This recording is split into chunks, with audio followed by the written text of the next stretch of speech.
The courtroom was heavy, with silence. A tension so thick, it felt like the walls were closing in. The officer stood there, his uniform crisp, his stance rigid, radiating nothing but arrogance. His eyes, cold and defiant, locked onto the woman in the judge's seat, as if she had no right to be there, as if her authority was something he refused to recognize. He wasn't just challenging the law, he was challenging her. She had seen that look before, the look of a man who had spent his entire life believing he was untouchable. A man who had never been forced to answer for his actions, who walked into any room and expected immediate submission. But today, in her courtroom, that was not going to happen. Her voice was firm, unwavering. "Officer, take your seat." He didn't move. Instead, he let out a slow, mocking chuckle, shaking his head like he couldn't believe what he was hearing. Then, leaning forward, he spoke with a deliberate, venomous tone, "I don't take orders from people like you." The room stiffened. The weight of his words, their unspoken meaning, pressed against every person in attendance. People shifted uncomfortably, waiting for her reaction. But she had been here before. She knew men like him, knew their games, and she was not going to play. "This is a court of law," she said, her voice calm but commanding. "You will sit down, or you will be removed." His smirk widened. "I'd love to see you try." Then, it happened. It was so sudden, so vicious, that the sound of it cracked through the courtroom like a gunshot. His fist struck her face with brutal force, snapping her head to the side. Gasps erupted. Someone screamed. Papers scattered as people jumped to their feet.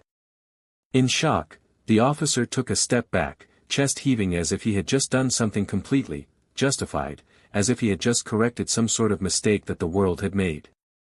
She stumbled, but didn't fall. No, she wouldn't give him that. She wouldn't let him have that victory. Slowly, she raised her head, wiping the blood from her lip, and locked eyes with him again. And in that moment, the room wasn't watching a victim, they were watching a storm, about to break. The arrogance on his face flickered, just for a second. Maybe he expected her to cry, maybe he thought she would crumble under the weight of what he had just done. But instead, she straightened her robe, took a deep breath, and reached for the gavel, not to restore order, but to deliver justice. "Officer," she said, her voice clear, sharp as steel, "you just assaulted a sitting judge, in a court of law." The room held its breath. He took a step forward, as if he was about to say something, but she raised her hand, and the bailiffs moved. "Arrest him." For the first time since he walked into that courtroom, he looked uncertain. His hands twitched as the officers hesitated, looking at one another, unsure of what to do. He still believed he was untouchable, still believed that they would never put cuffs on him, until the first one clicked.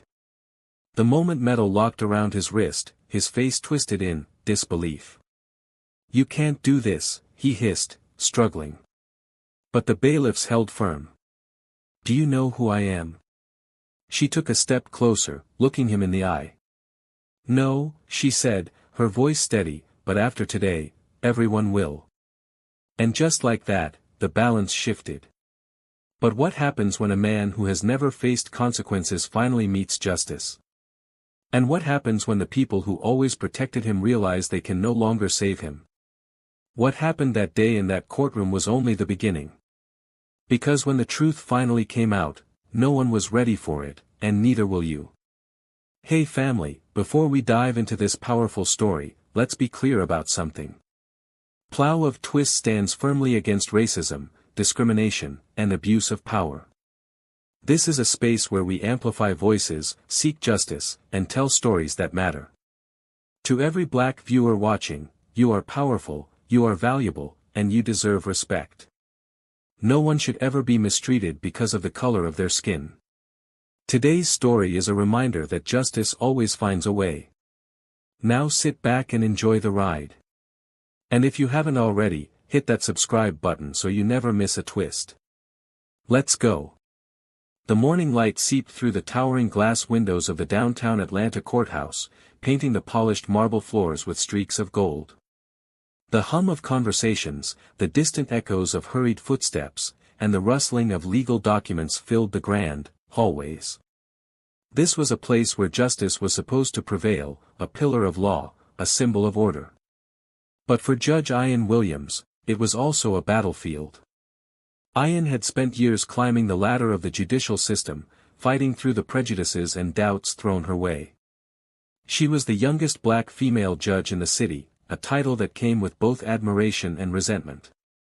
She had been called too young, too aggressive, too outspoken. But she had also been called something else, the best damn judge the city had ever seen. Raised in a working-class neighborhood in South Atlanta, she had seen firsthand how the justice system could break a person just as easily as it could save them. She watched her father, a hard-working mechanic, be falsely accused of theft when she was just 12 years old. She saw the way the officers treated him, as if his innocence was an inconvenience. She remembered sitting in that courtroom, her small hands clenched into fists, as an overworked public defender barely fought for him. That was the day Ian decided she would never be powerless again. Law school had been brutal. The expectations were doubled. The scrutiny, unrelenting. While others coasted on connections, she had clawed her way up with sheer determination. She graduated top of her class, passed the bar with distinction, and made a name for herself as a ruthless, no-nonsense attorney before being appointed as a judge. She wasn't here to play nice, she was here to hold people accountable. And that, she knew, made her enemies. She straightened her robe, breathing deeply as she prepared for another long day in court. Today's case was going to be ugly. On the other side of town, Officer Jonathan Bryant adjusted his badge in the rearview mirror of his patrol car. The morning sun reflected off the polished silver, but it was the weight of the badge, the authority it carried, that gave him a sense of satisfaction. He had been wearing it for almost 12 years, and in that time he had learned one thing: people like him were untouchable. Bryant wasn't just an officer, he was a symbol of control, a man who commanded respect whether it was earned or not. He had patrolled these streets for over a decade, walking with the confidence of someone who had never been questioned, never been challenged in a way that truly mattered. He grew up in a world where power was everything. His father, also a cop, had taught him young, the law is what you make it. People follow orders or they face the consequences. It was a lesson he carried with him into adulthood, one that had shaped the way he handled his authority. To some, he was a dedicated officer, a protector of the law. To others, he was a bully with a badge, a man who bent the rules when it suited him. He had racked up dozens of complaints over the years: excessive force, racial profiling, intimidation tactics. But none of them stuck. Because men like Bryant didn't face consequences. He knew today would be different though. Today he was being forced to testify in court, and worse, in front of a judge he couldn't stand. Ian Williams. He had seen her name on the docket and immediately felt his blood boil. A black woman. A judge. Sitting in a position above him, holding authority over him. It was an insult, an offense to everything he believed in. He had worked too hard, sacrificed too much, to have to answer to someone like her. When he walked into the courthouse, heads turned. Some nodded in respect, others whispered. He knew the rumors. People said he was reckless, that he pushed boundaries. He didn't care. He was here to remind them all who held the real power. Inside the courtroom, the air was thick with anticipation. The tension was almost suffocating as Bryant stepped forward, his uniform crisp, his confidence unwavering. He locked eyes with Ian as she took her seat at the bench. Neither of them blinked. She spoke first, her voice steady, authoritative. "Officer Bryant, please take the stand." He didn't move immediately. He let the moment stretch, watching her, testing her. Then, slowly, he walked forward, his boots echoing against the floor. When he sat down, he leaned back, arms crossed, smirking. He wanted her to know he wasn't intimidated. Ian was used to this. She had seen it before, the smug arrogance, the silent defiance. Men like Bryant didn't believe in her authority. They resented it. She wasn't here to be liked. She adjusted her glasses and looked directly at him. "Officer Bryant, you are aware that you are under oath?" He exhaled sharply, nodding. "Yeah." Her tone didn't waver. "Then let's begin." The questioning started civil enough, procedural. But as the minutes passed, Ian's precise, relentless line of questioning began backing him into a corner. She picked apart his report, exposed inconsistencies, highlighted moments where his story didn't add up. The smirk on his face started to slip. She was challenging him, making him look foolish. Bryant's jaw clenched, his fingers drummed against the stand. The room was watching, waiting. He needed to shut this down. He leaned forward slightly, voice lower but dripping with venom. "You know, Judge, it's funny. People like you always think they're in control. But the second you step outside these walls, it's a different story, isn't it?" The veiled threat hung in the air. The courtroom fell into a heavy silence. Ian felt the heat of dozens of eyes on her, waiting to see how she would respond. But she didn't flinch. She didn't look away. She simply met his gaze, and held it. Then, calmly, she spoke. "Officer Bryant, you will watch your tone, in my courtroom." A flicker of something dark passed through his expression, a crack in his carefully controlled mask. And then, in a split second, everything exploded. He moved too fast. 1 second he was seated, the next he was standing, his fist cutting through the air. The impact was deafening. Ian reeled back as pain exploded across her jaw. The courtroom erupted in chaos. People gasped, some screaming, others frozen in shock. The weight of the moment crashed down on everyone at once. Bryant stepped back, breathing heavily, his knuckles white. For a moment, he seemed almost proud, like he had finally put her in her place. But then, something shifted. Because she didn't fall. Ian straightened, slowly, deliberately. Blood trickled from the corner of her mouth, but she didn't wipe it away. She just stared at him, her expression, unreadable. And then, she smiled. Bryant's confidence shattered. The room held its breath. And then, Ian spoke, "You just made the worst mistake of your life." Because Bryant had spent his entire life believing he was untouchable. But today, that was about to change. The room was frozen in disbelief. The air itself seemed to tighten, pressing down on every person present, suffocating them with the weight of what had just happened. A judge, a sitting judge, had just been struck in her own courtroom, in full view of attorneys, clerks, defendants, and jurors. It was something unthinkable, something that shattered the very concept of law and order. Ian's cheek throbbed with searing pain, but she barely acknowledged it. She had taken harder hits in life, ones that didn't come with physical bruises but had left marks all the same. This was nothing. What mattered wasn't the pain. What mattered was what came next. Officer Bryant stood before her, his chest rising and falling in sharp, heavy breaths. His knuckles were still clenched, red from the impact. His eyes flickered with something wild, something feral. For a moment it was like he hadn't fully processed what he'd done, but then he smirked. A slow, satisfied smirk that sent a wave of cold fury through Ian's veins. The courtroom, once alive with shock and gasps, now teetered on the edge of chaos. The bailiffs had frozen, uncertain, hesitant, caught in the impossible space between duty and self-preservation. Attorneys whispered in frantic voices, their eyes darting from Ian to Bryant, waiting to see what would happen next. Ian exhaled slowly, controlling the fire in her chest, keeping her voice as steady as the walls around her. "You think you can walk away from this?" It wasn't a question, it was a fact, a statement of pure, unfiltered truth. Because that's exactly what Bryant believed. His smirk deepened, a slow chuckle leaving his lips, rolling over the courtroom like a dark cloud. I don't think, Judge. I know. That was it. That was the entire core of his being summed up in 3 words. He had spent years doing as he pleased, stepping over lines, bending rules, wielding his badge like a weapon. And the worst part? He had never paid for it. Never. Not once, until now. Ian took a step forward.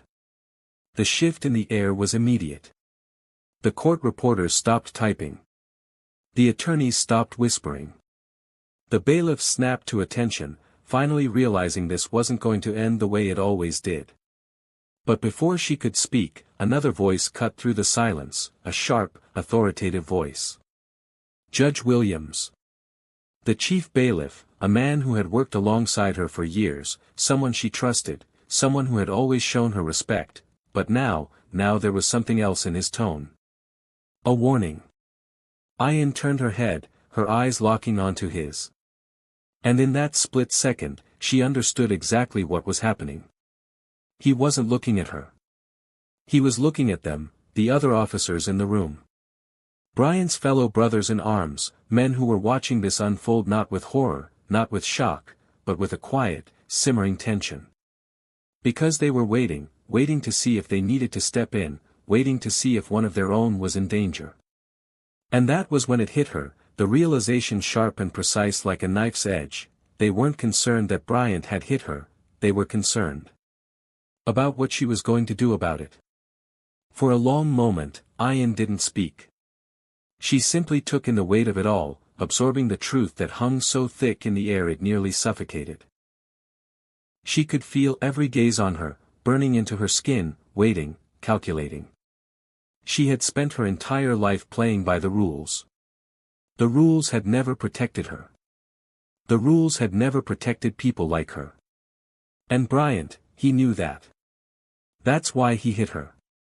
That's why he smirked. Because the rules weren't made to hold men like him accountable. She took another breath, her heartbeat slow and measured. Then, with deadly calm, she turned back to him. You just assaulted a sitting judge, she said, her voice like steel wrapped in velvet.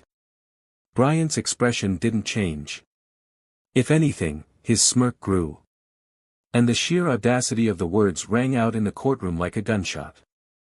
And in that moment, Ian knew exactly what she had to do. But not yet. She wouldn't rush it. Because Bryant had spent years believing himself to be untouchable. Now she was going to make him feel it. The full weight of his actions, the crushing reality of consequences he had spent his entire life dodging. So, she didn't shout. She didn't lash out. She didn't demand justice in a way that could be twisted, rebranded, used against her.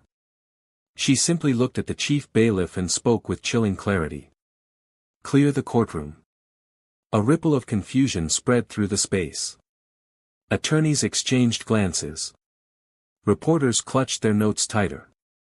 Even the bailiffs hesitated. Bryant let out a low, mocking laugh. Scared, Judge? She didn't even blink. I said, she repeated, her voice unwavering, clear the courtroom. The chief bailiff swallowed, then nodded. He turned, motioning for people to move. One by one, they did, uncertain, hesitant, but they did. Some stole glances over their shoulders, eyes flickering between Ian and Bryant, sensing that something bigger was about to happen. Bryant watched, amused at first, then, confused. Because she wasn't reacting the way he expected. He expected rage. He expected tears. What he wasn't expecting was calculated silence. Minutes passed. The courtroom emptied. The doors shut. And then finally, it was just them, Bryant, Ian, the chief bailiff, and the officers who were still standing there, waiting to see if she would really go through with it. Ian exhaled slowly, lifting her chin, every inch of her presence commanding. Then, with calm precision, she reached for her gavel. Bryant's smirk returned, but this time there was something uneasy beneath it. For the first time, he didn't know what was coming next. For the first time, he wasn't in control. And that, more than anything else, made fear creep into his eyes. Ian tapped the gavel once, steady and deliberate. Then she spoke, "Officer Bryant." A pause. Then, "You are under arrest." The silence was deafening. But what happened after that, no one was ready for it. The weight of Ian's words did not just fill the air, it crushed it, making every breath in the room feel heavier, every second feel longer, every single person present feel the undeniable gravity of the moment. The courtroom, despite being vast and expansive, suddenly felt small, as if the walls had closed in, trapping everyone in the consequences of what had just happened. Nobody moved. The chief bailiff stood with his mouth slightly open, as if he had started to say something, but then thought better of it. The remaining officers in the room had gone rigid, their hands twitching at their sides, waiting, trying to process what they had just witnessed and what was about to follow. The attorneys, the clerks, even the reporters still lingering near the back, all frozen in place, watching. And in the very center of it all was Jonathan Bryant, the once smug, untouchable officer, the man who had spent years throwing his weight around with impunity, the man who had just done the unthinkable, striking a sitting judge inside her own courtroom, stood there, his fists still clenched at his sides, his body still vibrating with rage. But now there was something else, disbelief. His lips parted slightly, his eyes darting around the room, scanning for confirmation that this wasn't happening, that this couldn't be happening, that at any moment someone, anyone, would step forward and tell him that Ian's words were nothing more than empty noise. Because that's how it had always been. Every time there was a complaint, every time a civilian tried to push back, every time someone dared to question his power, it was always nothing. He had been suspended before, put on administrative leave, slapped on the wrist. But every single time, he had walked away unscathed. Because men like him didn't fall. But this time felt different. The cold weight of reality pressed in on him as the silence stretched, growing thicker, more suffocating with each passing second. He let out a short, disbelieving laugh, shaking his head. "You're kidding," he muttered, his voice sharp but unsteady, like he was trying to convince himself just as much as everyone else in the room. Ian didn't move. Didn't flinch.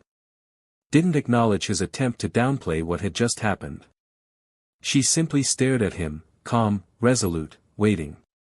Bryant exhaled harshly, his breath uneven. "This is a joke," he said again, louder this time, his voice tinged with the first signs of panic.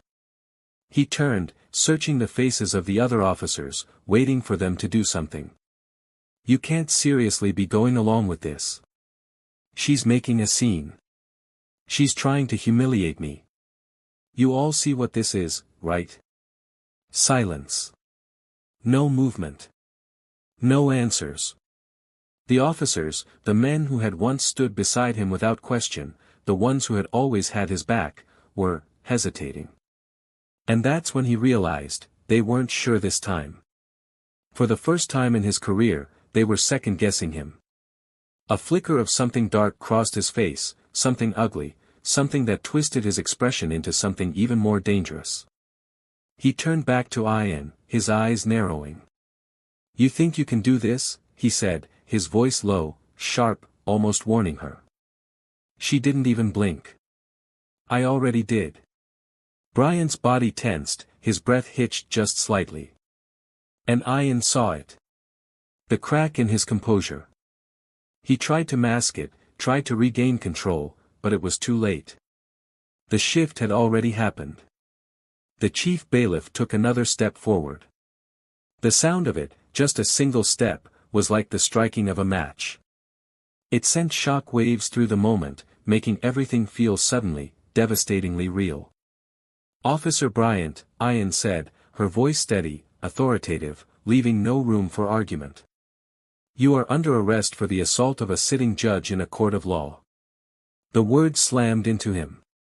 Bryant's jaw tightened so hard it looked like his teeth might break. His nostrils flared.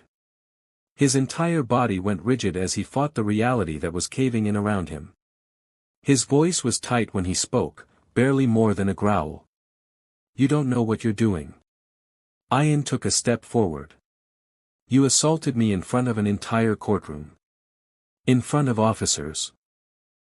In front of cameras. Do you really think there's a way out of this?" Bryant's chest rose and fell in sharp, uneven breaths. "You don't get it," he hissed. "You think the law is on your side? You think any of this matters?" He shook his head, his voice filled with a dangerous kind of certainty. "People like you don't win against people like me." Ian tilted her head slightly. "And yet, here we are." Bryant's fingers twitched, and for a brief, fleeting moment, she saw it. The temptation. The thought so quick, so instinctual that maybe if he just reached for his gun, this could all be erased. The last desperate attempt at control. Ian didn't move. Didn't react. Didn't let him see the way her pulse quickened. She simply stared, calm, waiting. And slowly, painfully, he backed down. His fingers uncurled, his shoulders dropped just slightly. But his rage, his hatred, was still there, seething beneath the surface. The chief bailiff extended his hand, a silent command. Bryant's lips pressed together. His face was unreadable now, locked down, shutting out the reality closing in on him. Then, slowly, he reached for the badge pinned to his chest. He hesitated just for a moment, then with a sharp, defiant movement, he ripped it off and threw it onto the ground. The sound echoed through the courtroom, a final, bitter acknowledgement that the world wasn't bending for him this time. But it wasn't over. Not yet. Because as Bryant stood there, stripped of his badge, stripped of everything that had once made him untouchable, the doors to the courtroom swung open, and outside, the press was waiting. Cameras flashed. Reporters shouted questions. The world had arrived. And Bryant's fall from grace was no longer just a courtroom scandal. It was a national headline. His face twisted in horror as the chief bailiff reached for his wrists, as the cold metal of handcuffs locked around them, as the weight of his actions finally crushed him.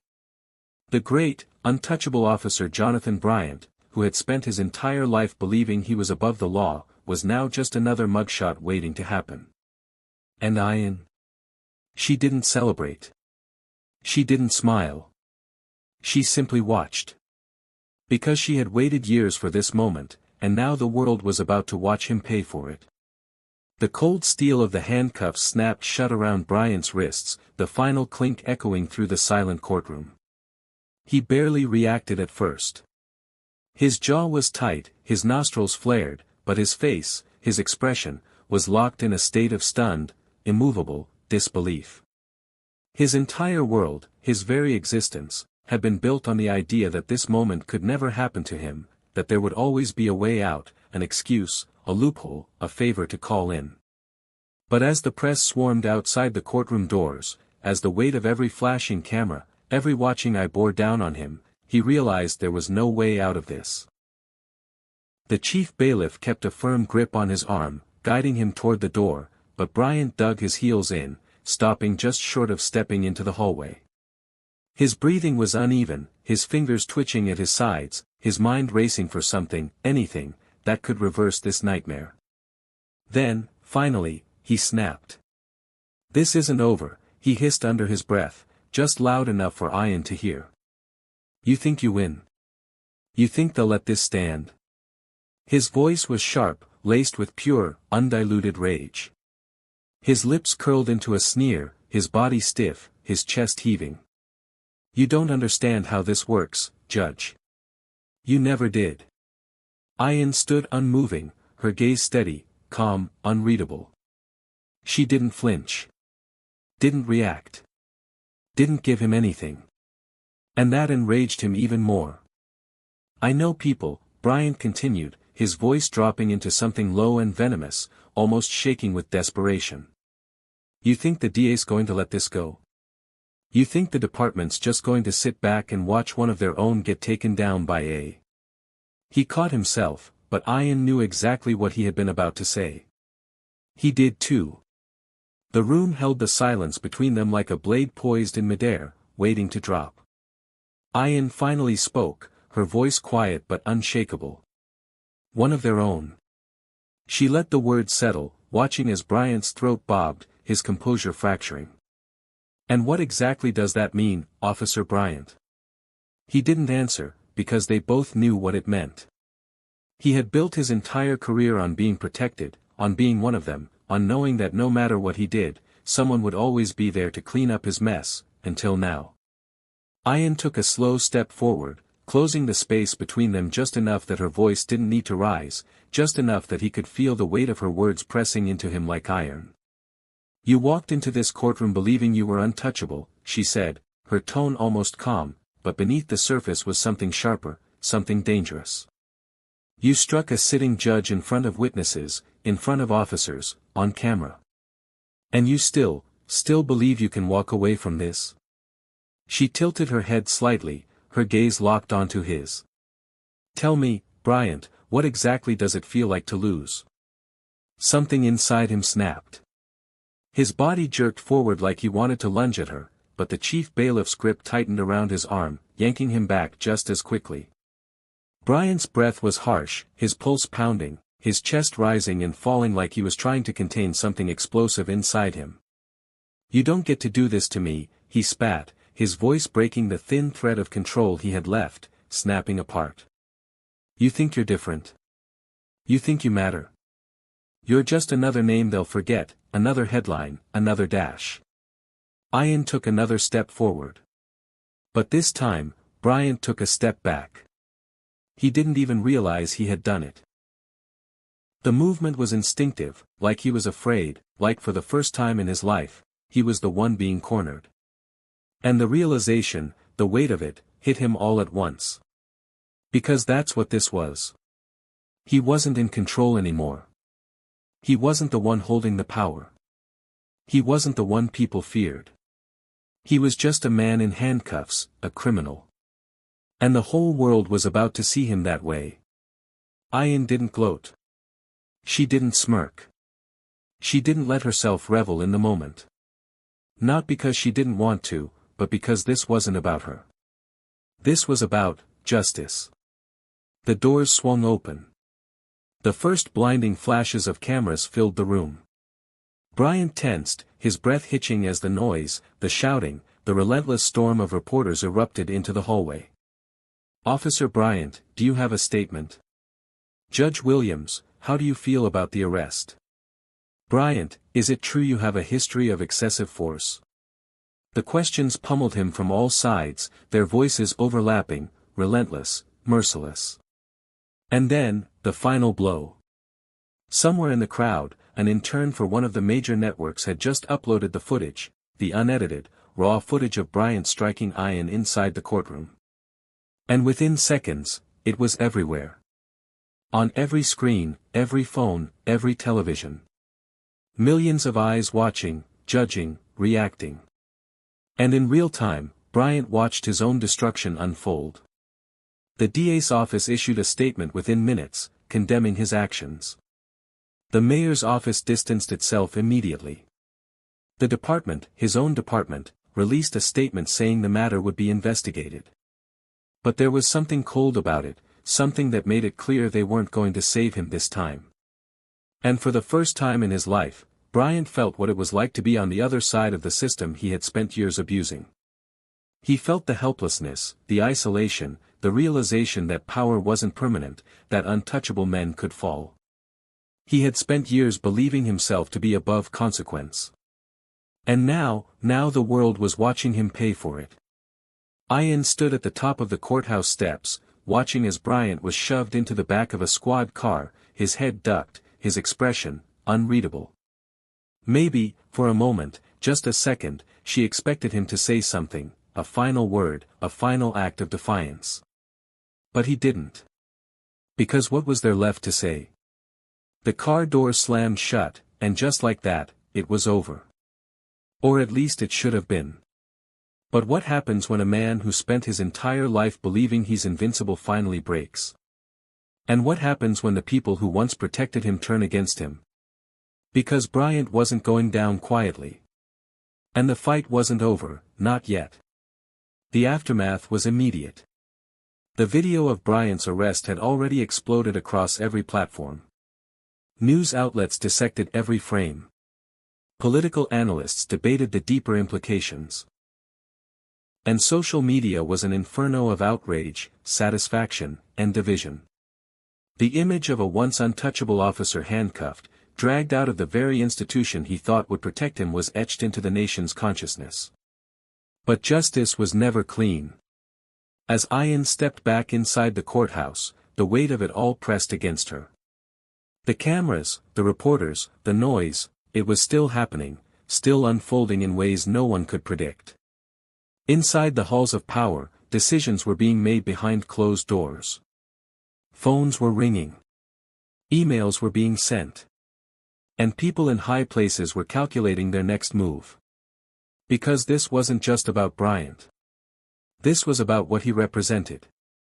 A system that had protected him for years had just watched him fall.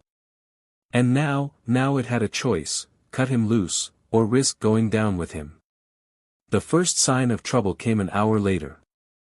Ayan was in her chambers, her hands pressed against the desk, staring at the laptop screen as the news ticker scrolled.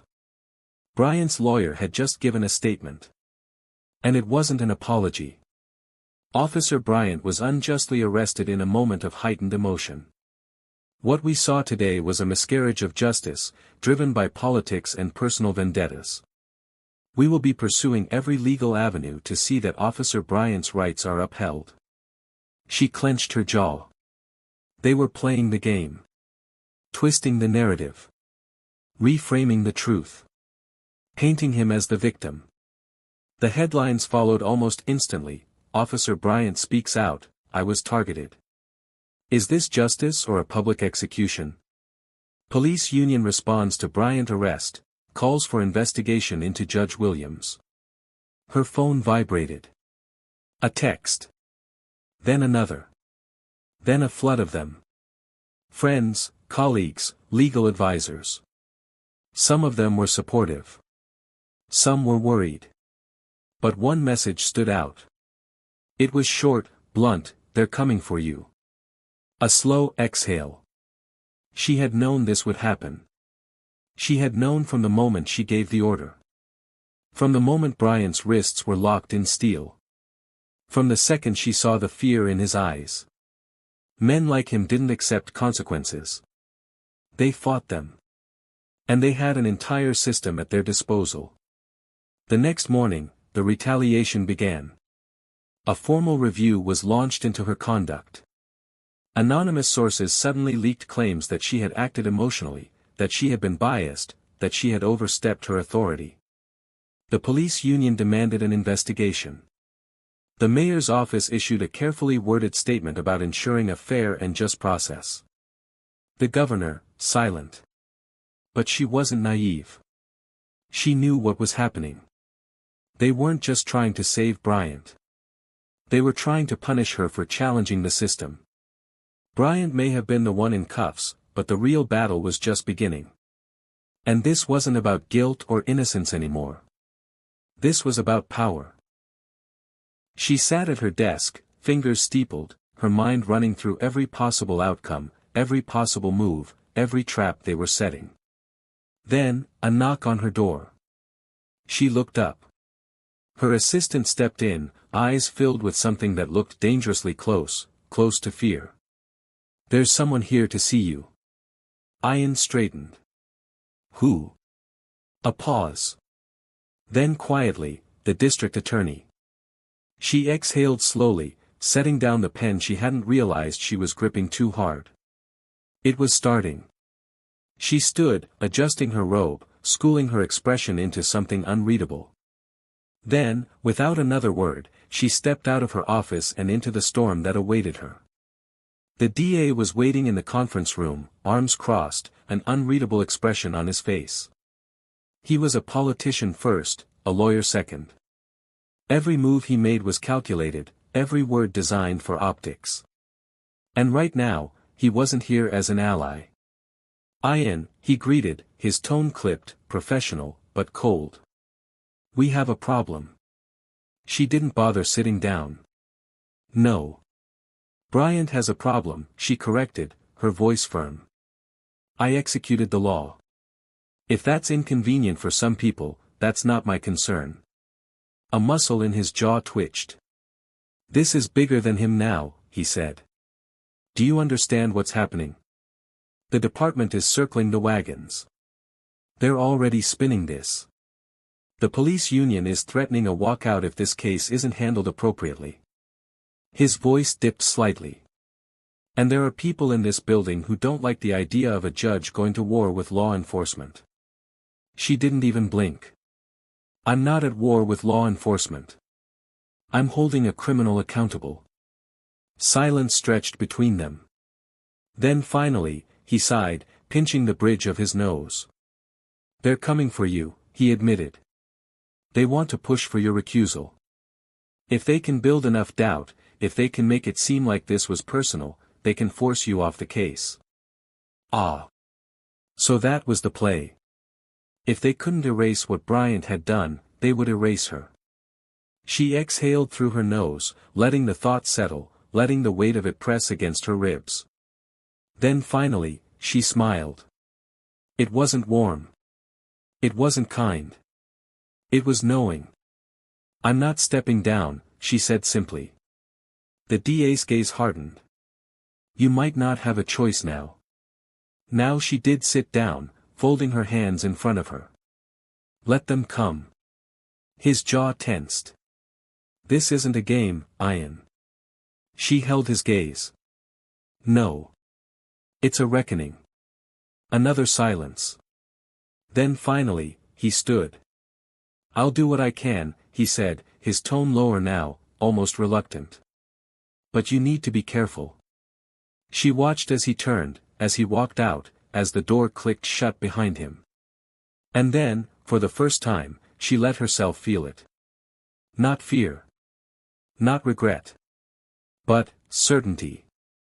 Because the system had spent years hiding men like Bryant. Now it was being forced to face them. And if they thought they could break her, they were about to find out exactly what kind of woman they were dealing with.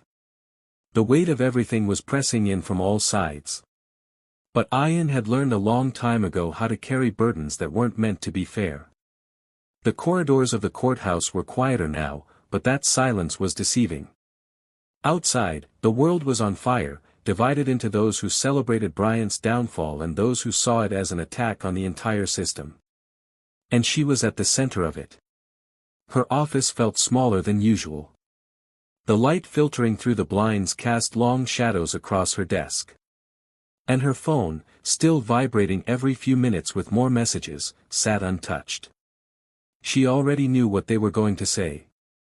More warnings, more cautious words from colleagues who wanted to help, but were too afraid to stand beside her. Then, another knock. She sighed, rubbing her temples before straightening. Come in. The door opened, and to her surprise, it wasn't another legal official.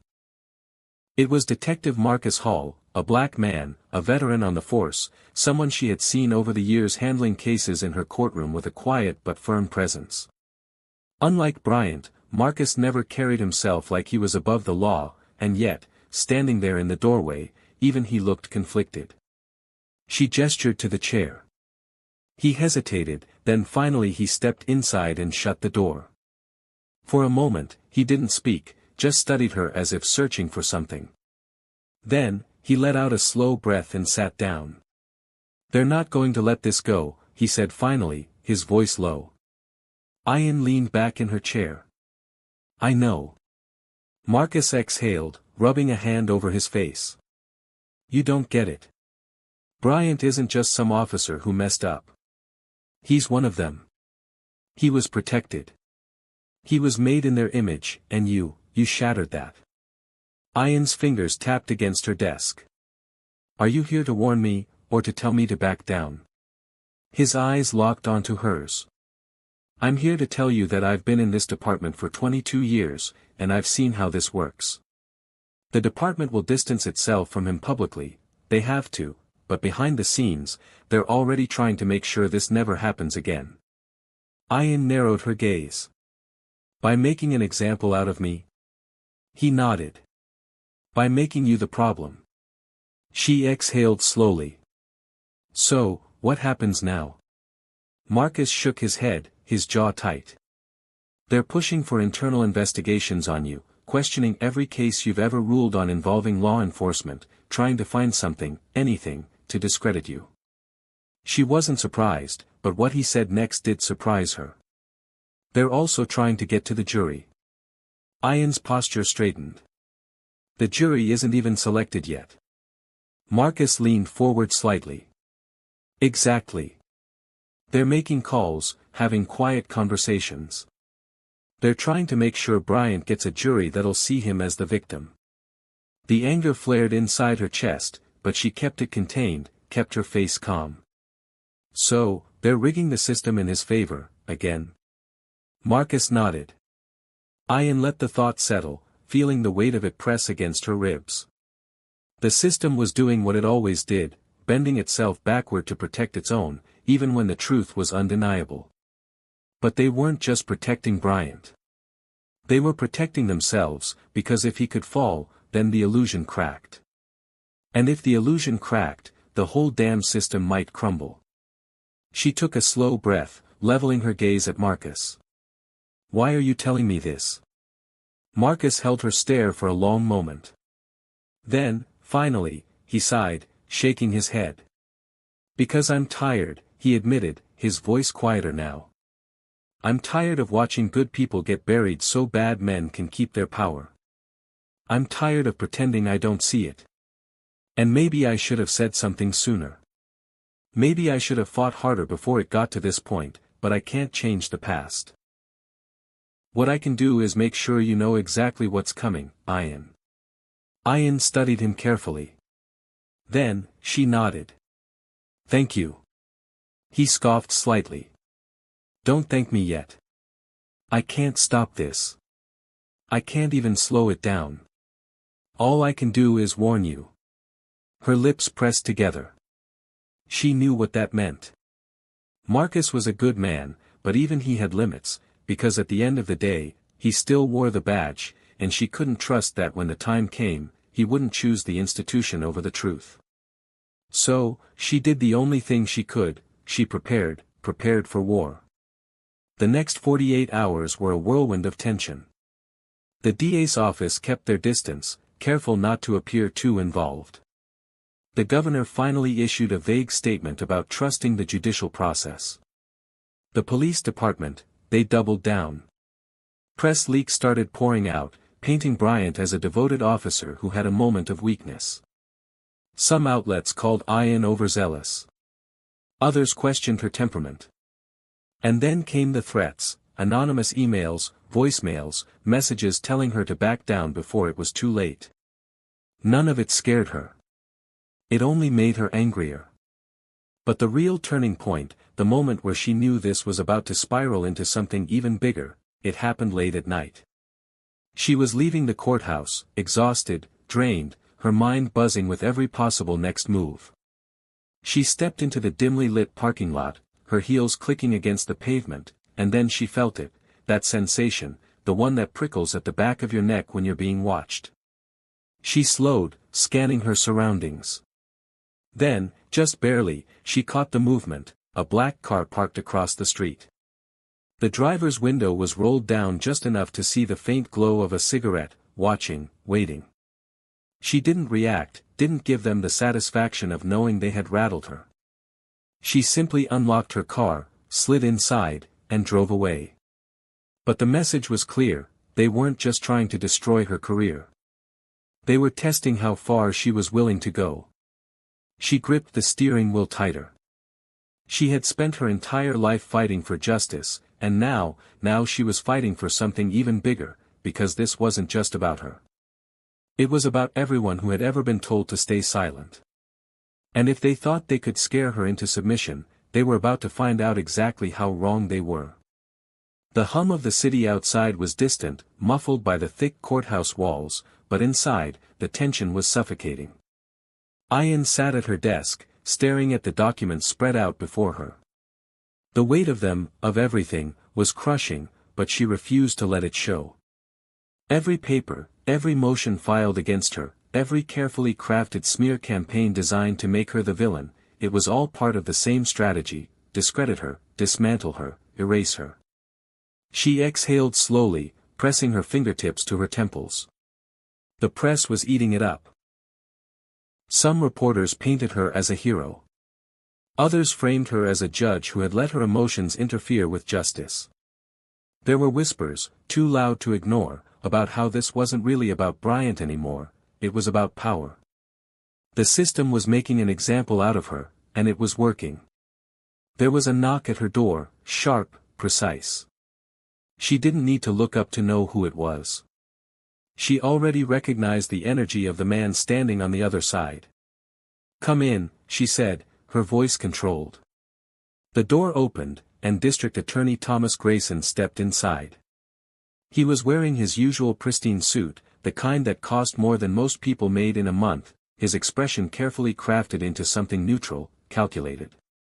He closed the door behind him, taking his time before speaking. "You know why I'm here." She leaned back in her chair. "Let me guess. The mayor's office wants to distance itself even further, and you're here to gently suggest that I make it easier for them?" Grayson sighed, adjusting his cuff links. "This isn't personal, Ian." She let out a short laugh. "That's the thing. It's always personal when it's someone like me." His expression tightened, but he didn't deny it. "You're being backed into a corner," he continued. "I came here to give you an out before this gets worse." She tilted her head. "An out?" Grayson stepped forward, placing a neatly typed document on her desk. "This is a statement," he said. "You stepped down from Bryant's case voluntarily. You say that, upon further reflection, you believe the situation could benefit from an unbiased judge." Ian's eyes flickered over the paper, the words twisting into something repulsive.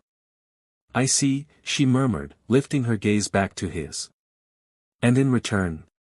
Grayson hesitated, just briefly. "They let this go," he said finally. "The pressure disappears. The headlines shift. You walk away intact." She studied him for a long moment. Then, she reached for the document. For a brief second, he looked relieved, until she ripped it in half. Grayson flinched, just slightly. Then, his face hardened. "You really want to fight this?" She met his gaze. "I'm not the one fighting," she said, her voice steady. "They are." Grayson exhaled through his nose, rubbing his temples. "You're making a mistake." Ian stood up, pressing her palms against the desk. "No, Thomas," she said, her voice low but unshakable. "The mistake was thinking I would back down." He studied her, his jaw tight, his fingers curling slightly before he finally spoke again. "They're not just coming for your job," he said. "They're coming for your career, your reputation, everything." Ian's lips parted slightly. Then, slowly, she smiled. "Good," she said. "That means they're scared." Grayson shook his head, his patience fracturing. "You want to be a martyr, is that it?" She narrowed her eyes. "I want to be something they can't erase." Silence stretched between them, thick and heavy. Then, finally, Grayson sighed. "You always were a stubborn one." Ian smiled, but there was no warmth in it. "That's why I'm still here." He lingered for a second longer, his expression unreadable, then turned and walked out the door. She sat back down, the adrenaline burning through her veins. She had made her choice, and there was no turning back now. That night, she barely slept, her mind racing through every possible scenario, every possible trap they could set, every way they would try to twist this in Bryant's favor. Then, at exactly 2:34 a.m., her phone vibrated. She frowned, reaching for it, a text message from a blocked number. "Check your front porch." A chill crept down her spine. She pushed out of bed, moving carefully, quietly, toward the window. She peeled back the curtain just enough to get a look outside, and her stomach dropped. A thick manila envelope sat on the steps, just barely illuminated by the glow of the street light. She hesitated, then she grabbed a hoodie, pulled it on, and made her way downstairs. The night air was still, almost too quiet. She reached for the envelope, glancing around one last time before stepping back inside and locking the door behind her. She carried it to the kitchen, her fingers tense as she peeled back the flap and pulled out the contents, a file, a thick, heavily redacted police report. At the top, a name, Jonathan Bryant. Her breath caught as she scanned the pages. Then, with each word, her heartbeat pounded harder. She flipped through the documents, her fingers shaking slightly. There were complaints, reports that had been buried, cases of excessive force, fabricated evidence, brutality. And then her stomach twisted, the last page, the one that wasn't redacted, the one with a name she recognized, her father. The blood in her veins turned to ice. Her father had been accused of theft when she was 12. She had spent years believing it had been a mistake, a misunderstanding, a product of a system designed to break people like him, but now she was looking at proof. Bryant had been involved. Bryant had been there. The same man who had spent years getting away with it, who had spent his career untouchable, had played a direct role in the case that had changed the course of her entire life. She sat there, gripping the papers so tightly her knuckles turned white, and for the first time in years, she shook, not in fear, but in rage. This wasn't just about justice anymore, it was personal. And if they thought she was dangerous before, they hadn't seen anything yet. The courtroom was packed beyond capacity. Every seat was taken, every available space along the walls filled with reporters, legal analysts, and members of the public who had fought to witness what was about to happen. The air itself was thick with anticipation, the weight of it pressing against every person present. The energy in the room felt almost electric, like the moment before a storm finally breaks. This wasn't just a trial anymore, this was a reckoning. Ayan sat at the bench, her hands resting firmly on the polished wood in front of her, her face composed, unreadable. She had spent years in courtrooms like this, listening to testimony, weighing evidence, determining the truth. But this moment was different. This time, it wasn't just about one man's guilt, it was about the system that had allowed him to get away with it for so long. It was about proving once and for all that the rules did apply to men like Jonathan Bryant. Bryant himself sat stiffly at the defendant's table, his once perfect posture slightly slouched, his hands clenched into tight fists on his lap. The arrogance that had been his armor for so many years had begun to crack.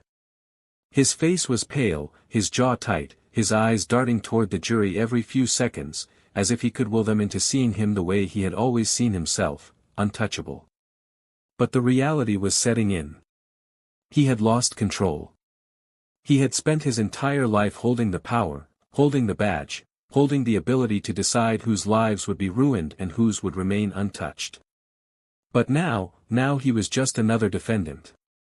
The jury had been deliberating for 5 long hours, and then, at exactly 3:47 p.m., they returned. A murmur rippled through the crowd as the jurors took their seats, their expressions carefully neutral, but Ayan could see it in their eyes, the decision had been made. The courtroom fell into a hush so complete that the rustling of papers, the shifting of chairs, even the sound of someone exhaling too loudly felt deafening. The foreman stood. Ayan watched as he unfolded the paper in his hands, his fingers steady, his face unreadable. He cleared his throat, glancing at Bryant once before speaking, and in that moment, the entire world held its breath. "We, the jury, find the defendant, Jonathan Bryant, guilty on all counts." And just like that, it was over. A collective inhale swept across the room, then a shock wave of emotion erupted. Some people gasped, some whispered, some let out a breath they had been holding for years. But Bryant did not move. For a few long seconds, he just sat there, as if his body refused to accept what had just happened. His face went blank, his hands frozen in place, his entire frame locked in denial. Then, his breathing changed. His shoulders lifted and fell sharply. His nostrils flared.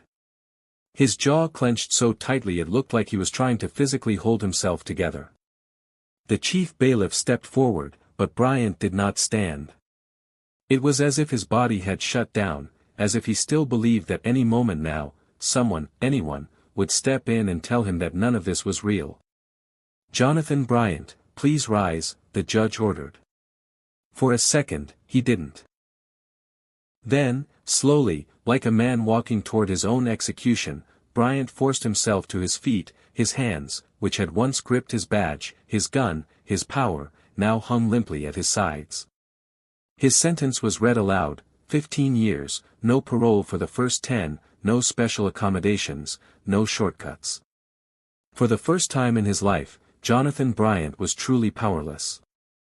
The bailiff moved in behind him, and Ian watched as the cold metal of handcuffs closed around his wrists. The very thing he had used to subdue, intimidate, and control others was now locking him in place.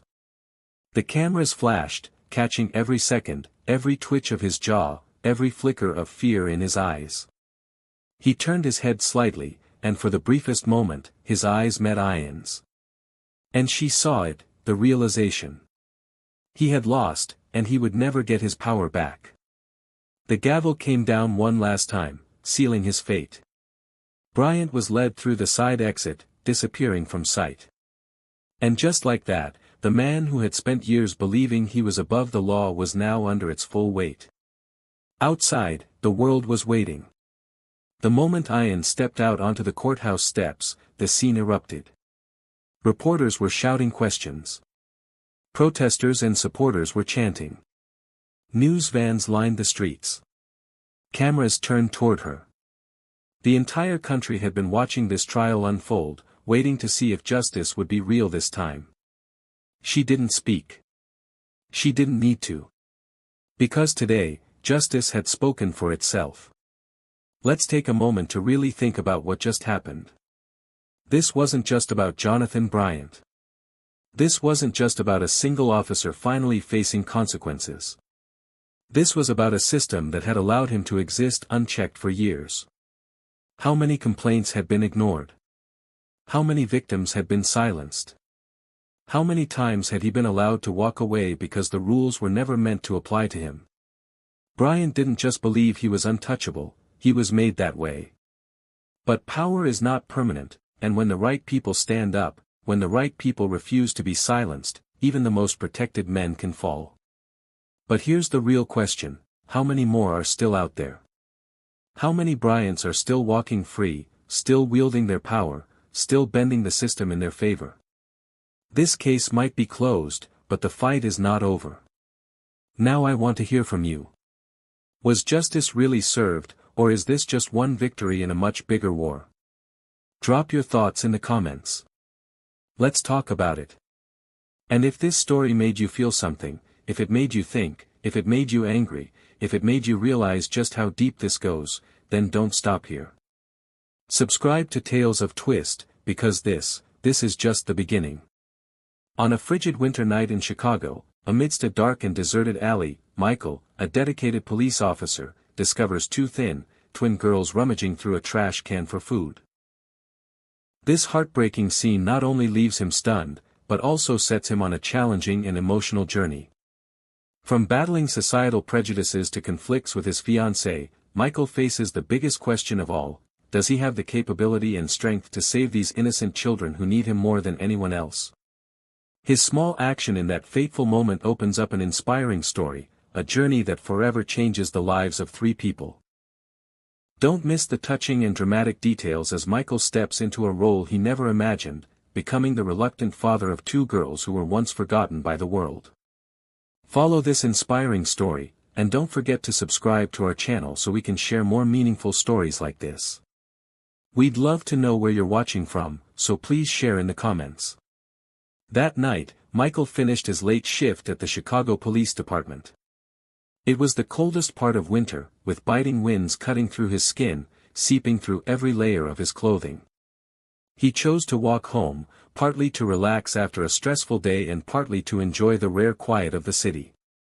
The streets were deserted, the faint yellow streetlights casting dim shadows on the wet sidewalks. His mind wandered in thought until an unusual sound broke the silence. It was a soft rustling, as if someone was rummaging through the trash. Michael stopped and listened more closely. He thought it was just a stray cat, but then another sound froze him in place, the faint sobbing of children. Goosebumps rose on his neck. How could there be children in this place at this hour? A sense of worry surged within him, urging him to step into the nearby alley. The deeper he walked, the weaker the streetlights became, and darkness seemed to swallow everything.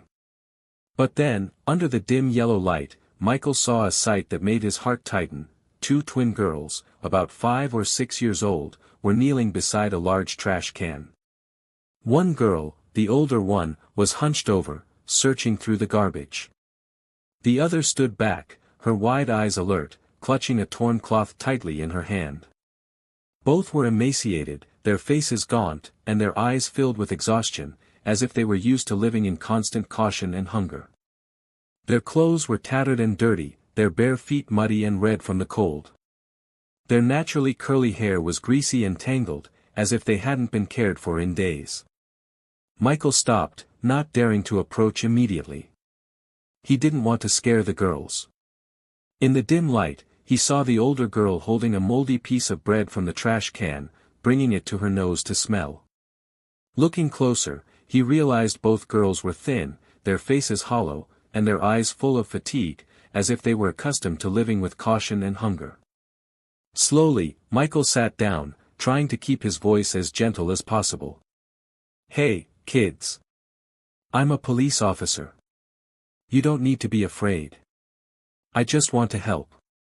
As soon as his voice echoed, the older girl jumped, pulling her sister back a few steps, her eyes full of fear. "Don't come near. We don't want to be caught," the girl yelled, her voice trembling. Michael raised both hands, trying to reassure them. "I'm not going to arrest you. I just want to help. You're hungry, right?" Lila, the younger girl, looked up at her sister and whispered, "Should we trust him?" Leah, the older girl, stared at Michael for a long time, her face a mix of fear and suspicion, but Michael's eyes, the sincerity and warmth in them, seemed to calm her. Finally, Leah nodded slightly. Michael slowly took out a granola bar he always carried in his coat pocket while on duty and placed it on the ground in front of the girls. "Here, eat this first," he said, stepping back to make them feel safer. Leah carefully approached, holding the granola bar with her thin, shaky hands. She didn't eat it herself but handed it to her sister first.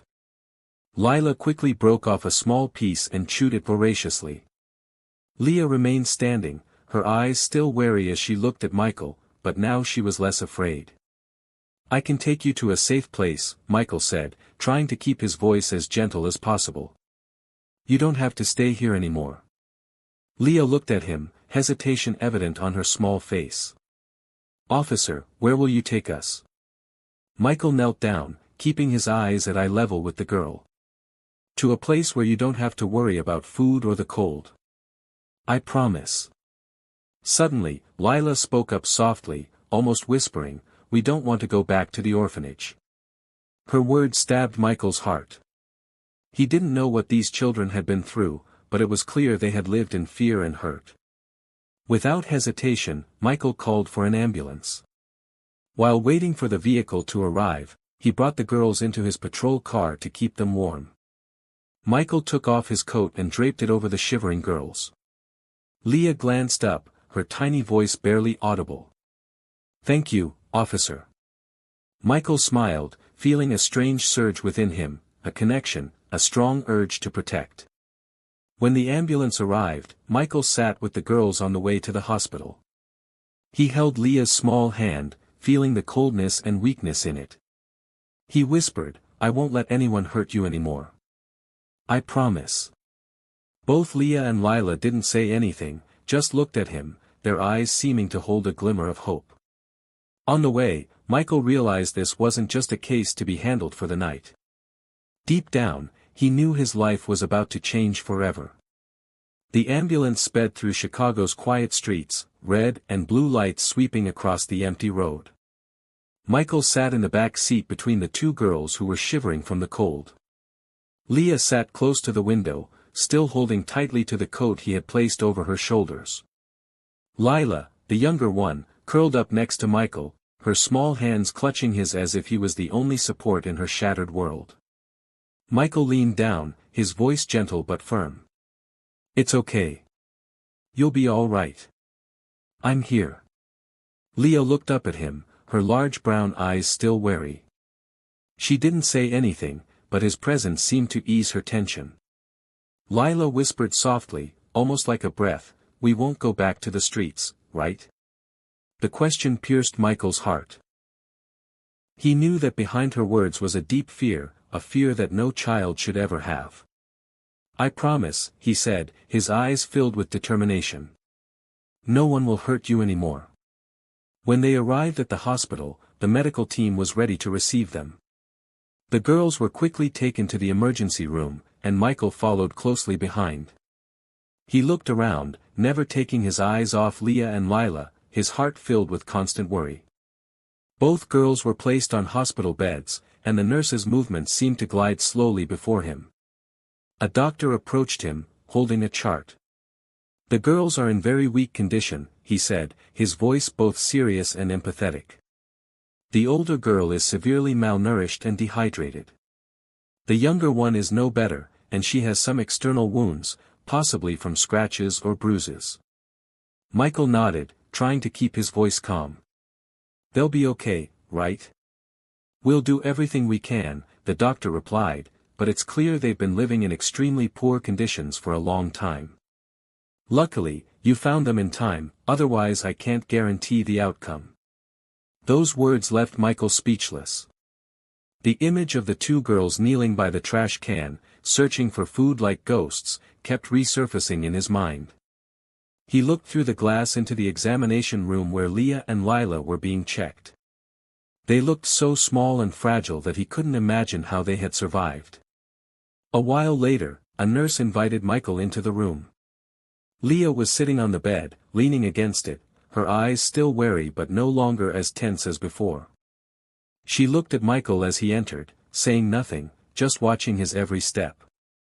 Lila lay on the adjacent bed, asleep from exhaustion. Michael pulled up a chair next to Leah's bed, sat down, and gently asked, "How are you feeling?" Leah looked down at her hands, her voice a whisper. "We're okay. It's just, we don't want to go back to the orphanage." Her words stabbed Michael's heart. He knew these children had endured more than he could ever imagine. He took a deep breath, trying to keep his voice steady. "I promise I'll find a safe place for you. No one will hurt you anymore."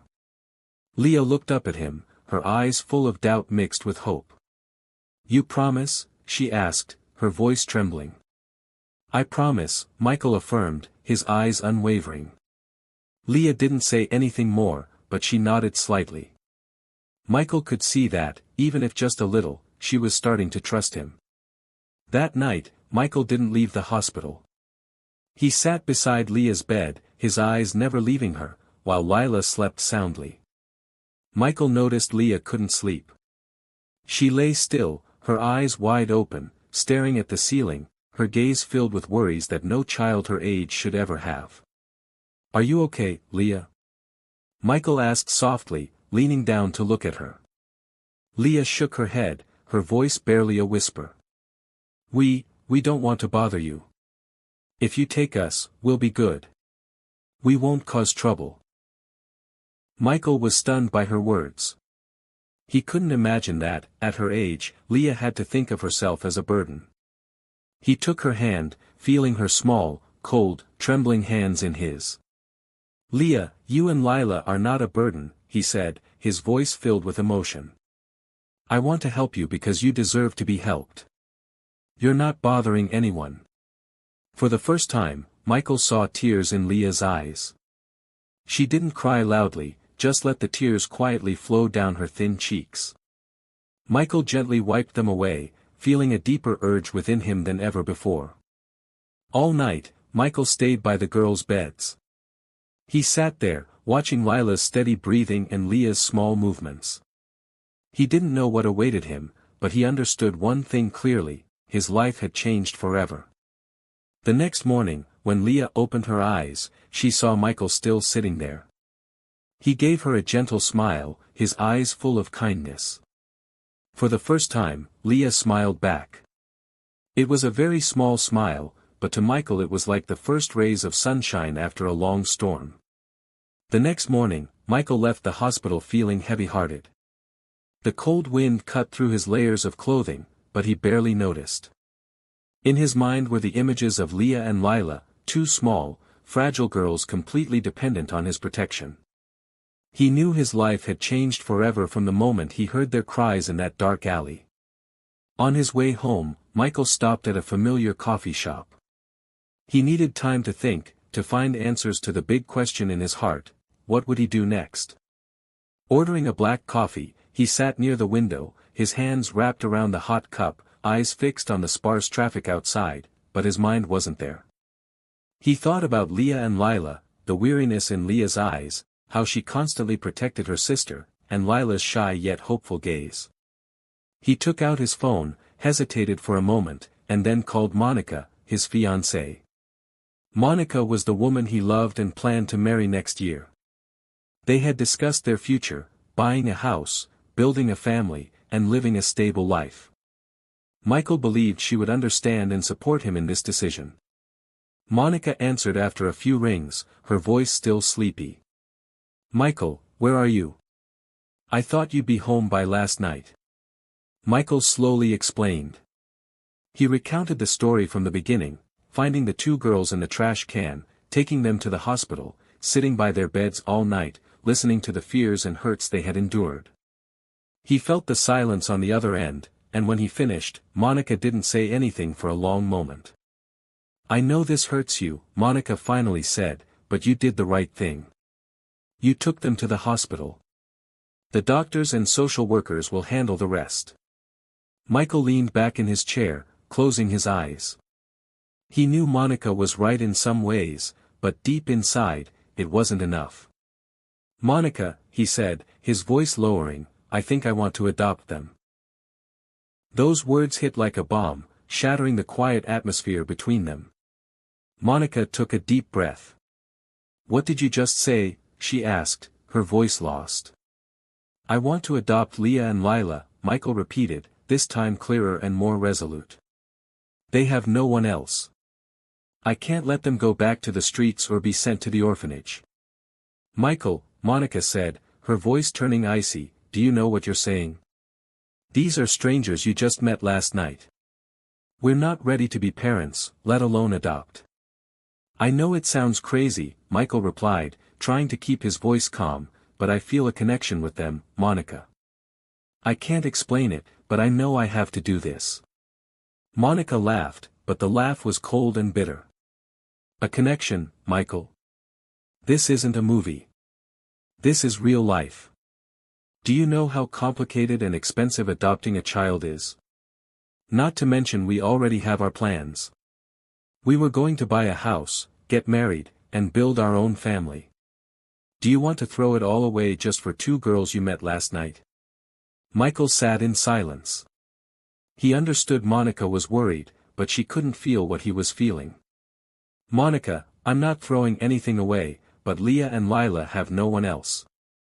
They've been abandoned and hurt. I can't turn my back on them." Monica angrily exhaled through the phone. "What about me, Michael? What about us? I didn't sign up for this. I don't want my life to be turned upside down because of your impulsive decision." "This isn't impulsive, Monica," Michael almost shouted, unable to hold back. "I can't sleep peacefully knowing I left them there, knowing I could do something but didn't."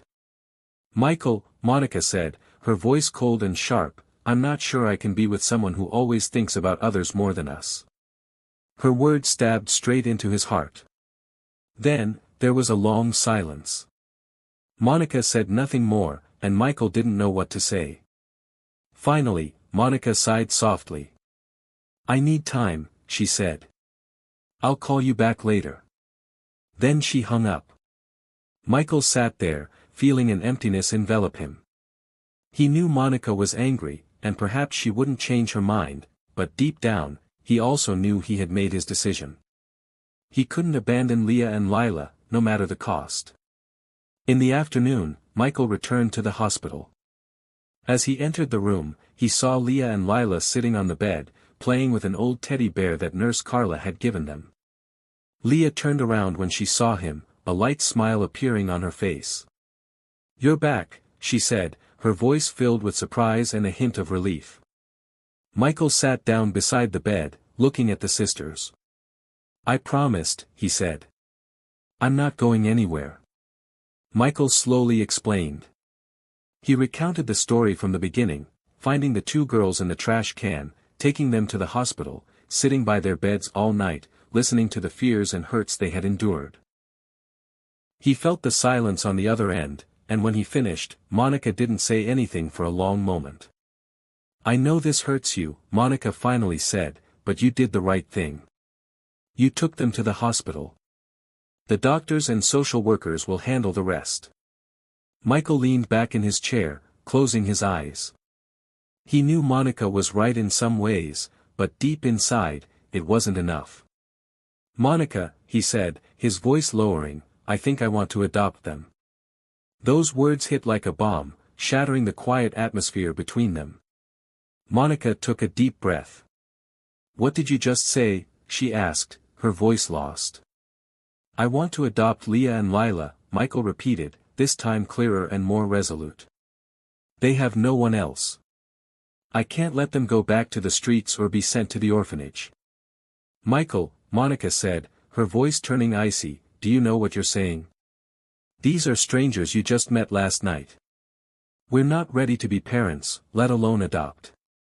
"I know it sounds crazy," Michael replied, trying to keep his voice calm, "but I feel a connection with them, Monica.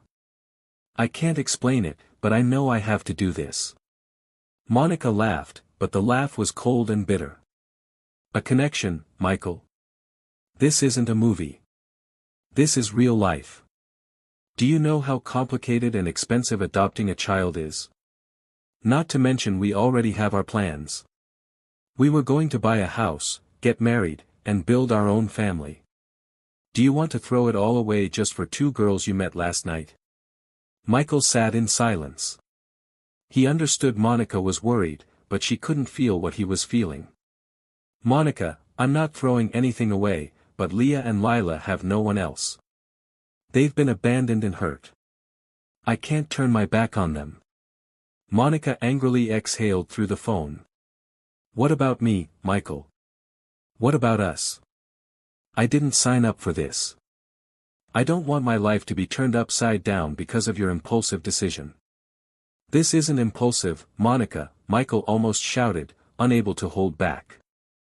"I can't sleep peacefully knowing I left them there, knowing I could do something but didn't." "Michael," Monica said, her voice cold and sharp, "I'm not sure I can be with someone who always thinks about others more than us." Her words stabbed straight into his heart. Then, there was a long silence. Monica said nothing more, and Michael didn't know what to say. Finally, Monica sighed softly. "I need time," she said. "I'll call you back later." Then she hung up. Michael sat there, feeling an emptiness envelop him. He knew Monica was angry, and perhaps she wouldn't change her mind, but deep down, he also knew he had made his decision. He couldn't abandon Leah and Lila, no matter the cost. In the afternoon, Michael returned to the hospital. As he entered the room, he saw Leah and Lila sitting on the bed, playing with an old teddy bear that Nurse Carla had given them. Leah turned around when she saw him, a light smile appearing on her face. "You're back," she said, her voice filled with surprise and a hint of relief. Michael sat down beside the bed, looking at the sisters. "I promised," he said. "I'm not going anywhere." Leah silently looked at him, her large brown eyes scrutinizing. "Where will you take us?" she asked, her voice as soft as a passing breeze. "If you take us, we won't bother you. We'll be good."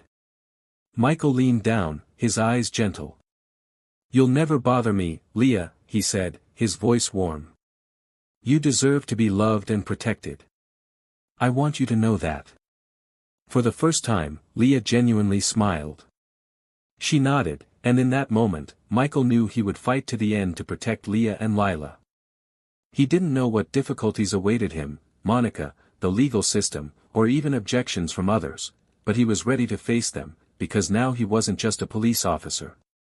He was someone who would do everything to provide a better life for Leah and Lila. Michael sat in his small apartment, the morning light streaming through the window, but his mind wasn't on the view outside.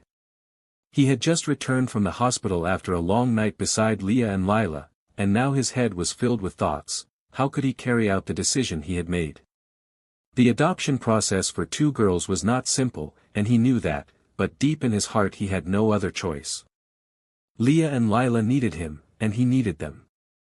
Michael turned on his computer and began searching for information about adopting children. Documents appeared on the screen, ranging from legal requirements to the family assessment process.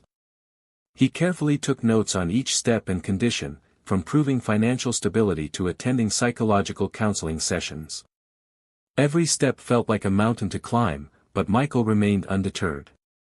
Finally, he picked up the phone and called the social services office, his voice deep and resolute. "This is Michael Thompson. I'd like to start the process of adopting two little girls." On the other end of the line, a warm female voice responded, "Thank you for reaching out. I'm Mrs. Peterson, the caseworker assigned to your file. Can you come in tomorrow afternoon to discuss the details?" Michael agreed immediately, his heart pounding. This would be the first step of a long journey, but he was ready to begin. The next afternoon, Michael walked into the social services office. The small room was simply decorated with photos of children and happy families on the walls. Sitting behind the desk was Mrs. Peterson, a middle-aged woman with salt and pepper hair and sharp yet warm eyes. "Mr. Thompson, please have a seat," she said, gesturing to the chair in front of her. Michael sat down, feeling slightly tense. Mrs. Peterson studied him for a long moment, as if evaluating him. Finally, she spoke. "You understand that adoption is not an easy decision, right?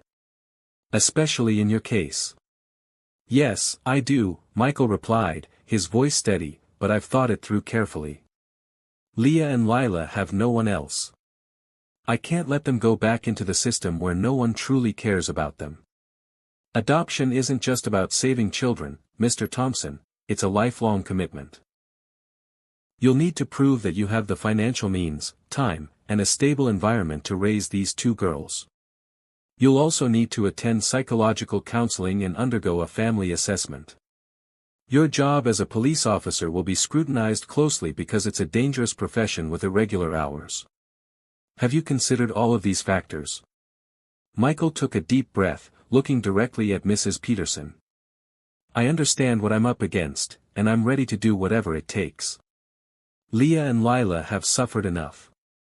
I can't let them continue to be hurt." Mrs. Peterson nodded, jotting down a few notes in her notebook. "All right, we'll begin the assessment process.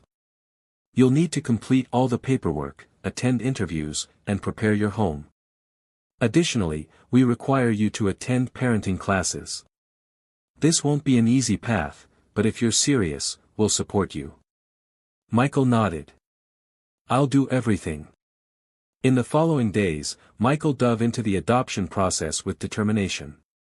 He filled out each form, gathered all necessary documents, and attended interviews with social workers.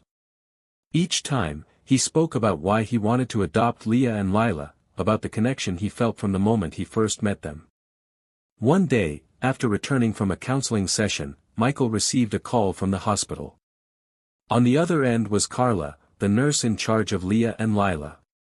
"Michael, the girls are doing much better now," Carla said, "but Leah asked me this morning if you were coming back.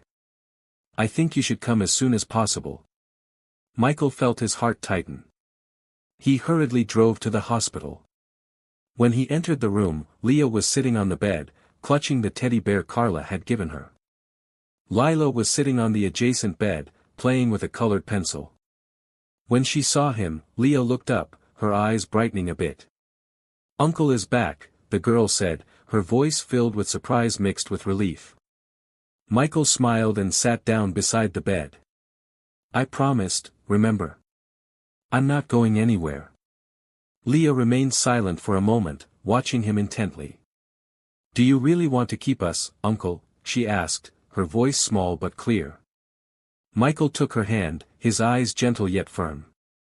"Yes, Leah, I want you and Lila, to have a family, and I'll do everything to make that happen."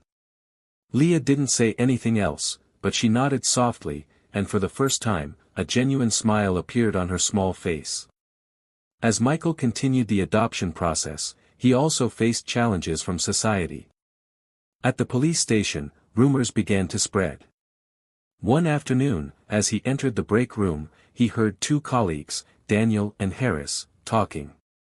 "I don't understand why he's doing this," Daniel said.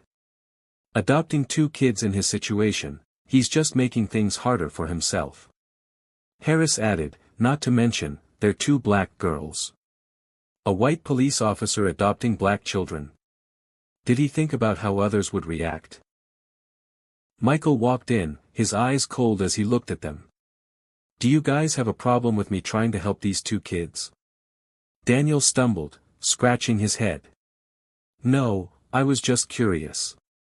I don't think it's an easy decision." Michael responded, his voice firm. "Yes, it's not easy, but it's the right thing to do, and I won't let anyone stand in my way." Despite the difficulties, Michael didn't give up. Every day he visited the hospital to see Leah and Lila. He told them about the things he was preparing at home, a bunk bed, books, and stuffed animals. One evening, as he sat by Leah's bed, she took his hand, her eyes full of trust. "You promised you wouldn't leave, right?" Michael bent down, holding her hand tightly. "Never, Leah. I'll always be here with you." In that moment, Michael knew that, no matter how challenging the journey ahead, he would fight to the end, not only because Leah and Lila needed him, but because they had become a family he couldn't live without. 2 months after starting the adoption process, Michael received an important call from the social services office. Mrs. Peterson, the caseworker handling his file, informed him that he had passed the initial approval stage and was allowed to bring Leah and Lila home under a temporary foster care arrangement. This was the final step before he could officially become their legal father. Upon hearing the news, Michael felt a mix of joy and anxiety. His life was about to change in ways he had never imagined, and now he was responsible not only for himself but also for 2 children. But deep down, he knew this was something he had prepared for a long time. The day Leah and Lila were discharged from the hospital, Michael arrived early, bringing a small bunch of balloons and the 2 stuffed animals he had carefully chosen. Carla, the nurse who had been closely involved with the girls, stood waiting for him in the hallway, her eyes both emotional and wistful. "You did it, Michael," Carla said, smiling. "These girls have bonded with you more than anyone else. I believe you'll be a wonderful father." Michael shook Carla's hand, feeling his throat tighten. "Thank you, Carla. I promise I'll do everything to make them happy." At that moment, Leah and Lila walked out of the hospital room. Leah tightly held her sister's hand, but her eyes lit up when she saw Michael. Lila was still a bit hesitant, but when she saw him holding the stuffed animal, she gave a small smile. "Are we really going with you?" Leah asked, her voice wavering as if she couldn't quite believe it. Michael knelt down to her eye level. "Not Uncle, Leah. From now on, call me Dad. We're going home." Leah stood still for a long moment, then suddenly hugged him tightly. "Thank you, Dad," she whispered, her voice small but full of emotion. Michael took the 2 girls to his apartment, where he had meticulously prepared over the past weeks. He had spent all his free time creating a cozy little room just for Leah and Lila. The new bunk bed, cartoon-themed bedding, a colorful play corner, and a small bookshelf filled with fairy tales, all were prepared with the hope of making the girls feel loved and safe. When they entered the room, Lila froze, her eyes wide as she looked around, as if she couldn't believe it was real. Leah didn't say anything either, her eyes scanning every detail of the room. After a moment, Lila spoke, her voice shaky. "Is this our room?" Michael sat down gently, nodding. "Yes, this is your room. This is our home." Lila turned to Leah, then suddenly ran to hug Michael's legs tightly. "I've never had a room like this," she murmured softly, her voice trailing off. Leah stood beside them, looking at Michael with eyes full of emotion. She gently asked, "Dad, do you really want to keep us?" Michael placed his hand on her shoulder, his eyes gentle but certain. "I don't just want to keep you. I want you to be my family, and I promise I'll always be here for you." In the first few days at home, Leah and Lila couldn't fully relax. They still carried the habits and fears from their previous lives on the streets. Lila often woke up startled in the middle of the night, crying for her sister. Michael would sit by the bed, comforting her, singing lullabies, or simply holding her hand until she fell asleep. Leah, though stronger, still had moments where she would withdraw into a corner, her eyes filled with worry. One time, Michael found her hiding a few dry breadcrumbs under her pillow. When he gently asked why, Leah gave a feeble excuse. "What if there's no food tomorrow?" Michael bent down, placing his hand on her shoulder. "Leah, you don't have to worry about that anymore. I promise our home will always have food. You'll never go hungry again." His words seemed to soothe Leah. She nodded slightly, and from then on, Michael noticed that she began to trust him more. However, balancing work and fatherhood wasn't easy. As a police officer, Michael often had to work irregular hours and sometimes leave the house before Leah and Lila woke up. To ensure the girls were always well cared for, he enlisted the help of Mrs. Johnson, a kind elderly neighbor. Mrs. Johnson, a retired nurse, immediately agreed when she heard Michael's story. "You're a wonderful father, Michael, but no one can do this alone. I'll help you when you need it." She helped him look after Leah and Lila whenever he had to work and even taught him a few tips for caring for young children, like how to make simple snacks the girls loved. With her support, Michael felt more confident in his new role. Gradually, Leah and Lila began to adjust to their new lives. Their initial fears faded, replaced by curiosity and joy. One day when Michael came home, he saw Leah teaching Lila how to write her name on a piece of paper. Lila had misspelled Lila as Leah, and Leah burst into laughter. It was the first time Michael had seen them laugh so genuinely since he met them. Every evening, Michael spent time telling stories to the girls before bedtime. Sometimes he read fairy tales from books. Other times he shared childhood memories. Leah and Lila listened attentively, their eyes shining in the warm light. One night, as the story ended, Leah softly said, "Dad, we never thought we'd have a place to call home. Thank you for not abandoning us." Michael looked into her eyes, feeling deep trust. He smiled and bent down to kiss her forehead. "No, Leah, I have to thank you. You've brought meaning into my life." Life with Leah and Lila wasn't easy, but it was filled with irreplaceable moments of happiness.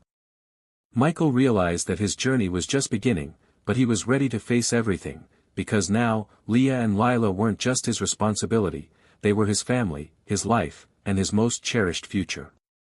As time passed, Leah and Lila became more integrated into their new lives with Michael. His small home was no longer quiet, but always filled with laughter, lively conversation, and warm moments. From the challenging early days to when the three of them truly became a family, the journey not only changed Leah and Lila's lives but also forever changed Michael. The day Michael took Leah and Lila to the nearby preschool was a significant milestone. That morning, he woke up early to prepare everything meticulously. He packed 2 lovely little lunchboxes, each containing a short but loving note, "Dad is always proud of you." Leah, as strong as ever, tightly held Lila's hand as she led her sister through the school gates, but Michael noticed the small hands trembling. He knelt down, placing his hand on Leah's shoulder, and looked directly into her eyes. "Leah, you can do this. I'll be here waiting for you after school. We'll go home together, okay? Leah looked at him intently, her eyes a mix of fear and hope. After a moment, she nodded. Yes, Dad, she replied softly, then pulled her sister's hand and walked into the classroom. Michael stood there, watching the small figures gradually disappear behind the door, feeling both proud and anxious. He knew Leah had always taken on the responsibility of protecting her sister, and now she was learning to trust a new world where she didn't have to worry about everything on her own. The following months were a period of significant change for Leah and Lila. From shy, timid girls, both gradually became happier and more confident. Lila, once reserved and quiet, began to smile more. She often shared little stories from school with Michael about new friends and the pride she felt when her teacher praised her first drawing. Leah became more mature, sometimes helping Michael tidy the house, preparing snacks, and even reading stories to her sister before bedtime. However, Michael noticed that Leah still carried hidden worries. She always tried to do everything perfectly, as if fearing that if she made a mistake, this peaceful life would disappear. One evening, while Leah was washing dishes after dinner, Michael called her over and sat down beside her. Leah, you know you don't have to do everything right. You just need to be yourself. That's enough for me. Leah was silent for a long moment, her eyes downcast. Then, unexpectedly, she asked, if we misbehave, Dad, will you abandon us? The question choked Michael. He hugged her tightly, his voice gentle but full of emotion. Never, Leah. You don't have to be perfect to be loved. I love you just the way you are. After that day, Leah gradually let go of her worries. She smiled more and sometimes even let Michael take care of her instead of always trying to do things himself. The two girls began to enjoy a childhood they had never had before. At the police station, the initial gossip about Michael's decision began to die down, replaced by recognition and admiration from his colleagues. One day, while Michael was working, Sergeant O'Reilly approached his desk. The man who had once doubted him now looked at him differently.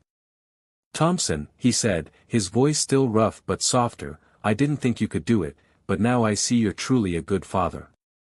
I don't know anyone else who could do what you're doing. Michael nodded, feeling the acknowledgement he hadn't realized he needed. Despite ongoing challenges, he knew he was on the right path. One beautiful morning, Michael received a call from the social services office. His adoption file had been officially approved. Leah and Lila were no longer just the girls he cared for, they were now his legal daughters. That day, Michael threw a small party at home to celebrate. Mrs. Johnson, the kind neighbor, along with a few close colleagues, attended. Leah and Lila wore new dresses, their eyes shining with happiness. During the party, Leah unexpectedly stood up, looking at Michael with sparkling eyes. Dad, we used to think no one needed us, but now we know we have a family, and we're grateful for that. Michael couldn't hold back his tears. He walked over and hugged the two girls tightly, feeling the love and bond he had never imagined he would have. In the years that followed, Leah and Lila grew up surrounded by Michael's love and protection. He taught them how to ride bikes, cook, and was always there for every important milestone in their lives.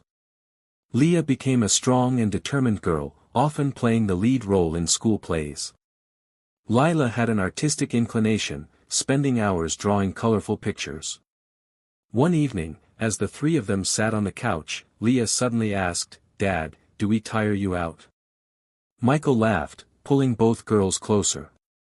You're not just my pride and joy, you're everything to me. I love you more than anything in the world. Leah and Lila looked at him and hugged him tightly. In that moment, Michael realized that not only had he saved Leah and Lila from a tragic situation, but they had also saved him. They brought him faith, hope, and a sense of purpose he never knew he needed. Their journey continued, but Michael knew he would always be ready to face any challenge, because now he had Leah and Lila, a family he had built with all his heart. Michael, Leah, and Lila's journey is a living testament that family is not defined by blood, but by love, compassion, and sacrifice. From a cold winter night in a dark alley to warm days filled with laughter in a home, Michael didn't just save 2 children. Leah and Lila gave him a new purpose and a happiness he had never known. Their story reminds us that every small act of compassion can change someone's life, or even their entire world.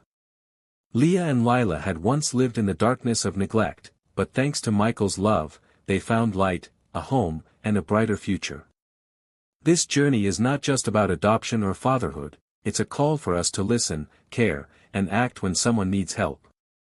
Each of us can become a Michael to someone, a person who brings hope, trust, and the opportunity to change a life. Think about the small gestures that can make a world of difference. A kind word, a helping hand, a listening ear, these are the seeds of change. You don't need to be a superhero to make an impact. You just need to be human. Look around you. Are there individuals in your community who could use a little support? A single parent struggling to make ends meet? A lonely senior citizen yearning for connection? A child in need of a mentor?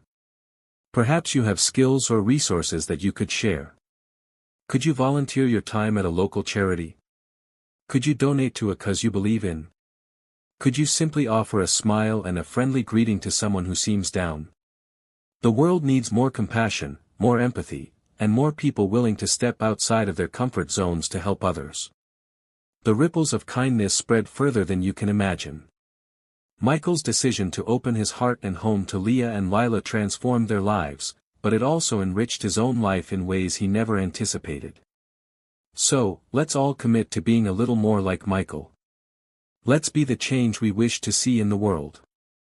Let's create a society where everyone feels valued, supported, and loved. Because when we lift each other up, we all rise together. Remember, the smallest act of kindness can have a profound impact. It can be the spark that ignites hope and transforms a life. It can be the miracle someone desperately needs. Go out there and be that miracle. If this story has touched your heart, please help spread the message of love and sharing. Subscribe to 30 Minds and hit the bell icon so you don't miss any of our upcoming heartwarming and inspiring stories.